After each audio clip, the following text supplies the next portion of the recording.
The way you do an EIDL application today is the same as the way you did it back in April. And in April, this channel launched and helped millions of people get EIDL applications approved. No less than $30 million in EIDL has been paid to viewers of this channel. With that, I bring back an original EIDL help video that helps you figure out how to do the application, how to do escalated benefits, how to process the application or do a reconsideration, and how to troubleshoot things when things don't go as quickly as possible. Enjoy this throwback video on EIDL and get it going right today. Have a good day.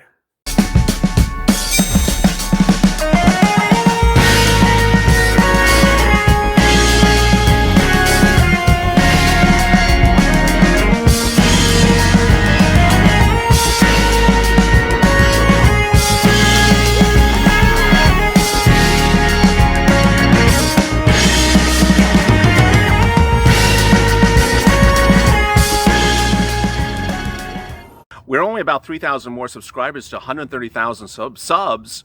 So how many scars do you think I'd have to wear to do that?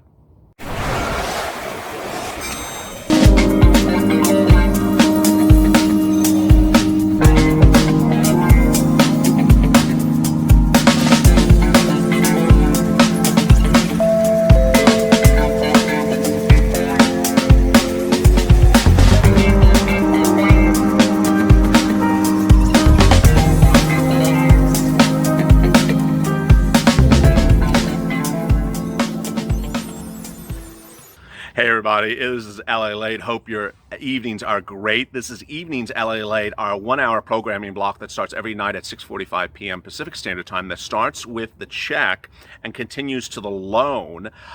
Really exciting news about EIDL loans overnight, and let me get right to it. There's a lot of you who are getting funded because you're following our advice and you're moving along very, very well. There are others of you who seem to not grasp that EIDL loans is a process and it requires a certain amount of work. Now, I will be answering in tonight's video two major questions which I'm seeing overnight is duplicate entries when they're really not duplicate entries, and the question of collateralization of loans and the ability and the requirement to be to keep documents and to be audited. That came up with an individual on Twitter earlier today. Let me lead with the second one. If you're new to this channel, which I think a lot of you are, because we're adding about 10,000 new subscribers every 48 hours and about 1 million views every day, if you haven't liked and subscribed to this channel, please do. The viewer asked, where is this? I'm very confused about this whole thing about audit and collateral, and it's not clear in the EIDL loan document. Let me explain this to you. And clearly, you know, we've done about a gazillion videos on this, but I haven't done one recently. So I'm going to give you a broad stroke about this. When you go to the EIDL loan document that they offer to you to accept electronically, there is a first provision in the body of the contract and then a separate add-on addendum page or two. In the body of the contract, it says you are not subject to certain things if you are under $25,000, if you're $25,000 or less. So it's basically saying, hey, ignore the attachment to this agreement if you're $25,000 or less. If you're over $25,000, meaning $25,000 and $1, you trigger everything else that's in this separate document, which you have to sign and you have to agree to its terms and put your name on it. If you don't, they don't give you the loan. What that document tees up is collateralization and all these additional obligations of what SBA can and cannot do against you. Those are not teed up if you take less than that amount. When we did collateralization videos back in May and June, we said, hey, here's what you have to be concerned about if you don't want to be collateralized. This is the scenario of collateralization. Do you want to do this? If you don't, then reduce your loan offer under $25,000. And we always use the number 24,900. It became a running joke because everyone was telling SBA I want 24,900, which is like, you had to have believed that that SBA was like, who's giving them this number? It's the same number every single day. Blaine, what's going on here? And it was literally that. Everyone was using 24,900. Now, that was then. The pandemic was a different situation then. Now some viewers are coming back and saying, I need more money to survive into January. This pandemic is really beating me up. It's going on and on and on. So now they're going to increase their loan offer. More about that right now. To increase your loan that is fully funded, you need to email Recon. They're doing loan increases inside of Recon. You have to go through the entire process, and you have to basically ask for more money if you qualify based upon their calculation. What is their calculation? It's revenue, 2019 revenue minus cost of goods sold divided by 2. The number appears on your 2019 return, line 1 and line 2. Again, gross rev minus cost of goods sold divided by 2. That's the loan amount they can loan you to. So back to this collateralization issue. So these people did not want to be collateralized back in May and June, who are the bread and butter of this channel, because I told them, hey, this is the collateralization scenario. But a lot of new viewers, I guess, are new and never saw that video and say, oh, I want $200,000 loan. I want $150,000 loan. I want this. So let me make this video for you, give you this disclaimer right now of what you're getting into. Collateralization means they can take basically whatever operates your business. So what is included in your business is whatever equipment your business owns, whatever assets your business owns, whatever receivables your business owns, and similar. So for example, if you're an accountant, they can take the chair, the computer, the desk, they can take the bank account. And then if you have clients that have outstanding debts to you, they can take that as well. If you're a truck driver and the truck is owned by the business, they can take the truck. If you're an Uber or Lyft driver and the loan is in your name personally and the car is in your name, they can take the car. Now, they're not going to just come and take a thing, right out of the bat. But how does this work? Well, this is ultimately the scenario if you think you're potential to be in default anytime in the next 35 years. I know, you're like, I don't know what's going to happen in 35 years, LALATE. I mean, maybe you'll still be wearing purple shirts and the Easter Bunny will come out to be real. Lori, that's not happening. But no, I mean, it's, do you know whether or not you might be in default in the next 35 years? If you think it's not a scenario, then, this is not applicable to you. But if you're a little bit concerned about it, then understand that they can do that. Now, the viewer also asked me, well, how about this bookkeeping thing? Yes, you have to keep books. And because they can call the books when you're collateralized, meaning they have to see what you're spending the money on. So this viewer said, hey, I'm paraphrasing the viewer, that the viewer said, hey, I want to spend the money to build my business and buy things up and, buy up competitors and grow the business. Oh, no, that you can't do that. That's not for this loan. Now they have other SBA loans, I think, that do that, but not this loan.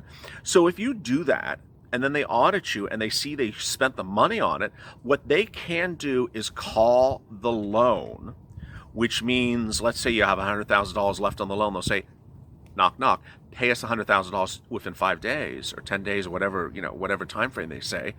Pay us that, and then we're going to also charge you a penalty. Yeah, it's not a good thing. It's not a good thing. So if you can follow rules, you're fine. But if you have a problem following rules and you're collateralized, it is so not fine. That's that. Next, the issue about repayment. So a lot of viewers often say, I'm just going to repay it back. I'm fine. And I'm going to repay it back. And they won't be able to take anything because I'll be under the collateralization. No. That's a common misconception. The common misconception is if you take money over the collateralization threshold, you're in the collateralization zone, you take $50,000, you're collateralized, and then you say, you know what, I'm going to give back $40,000, so I only have $10,000 left. I'm no longer collateralized. That's not how it works. You're still collateralized for that $10,000. So if you default on $1,000, they can come knocking. Now, I'm not saying they will, but you can't get out of collateralization by giving the money, by repaying the money early. You can't get out of collateralization by repaying the money early. Next, you can't. Oh, this is on the same in the same mindset.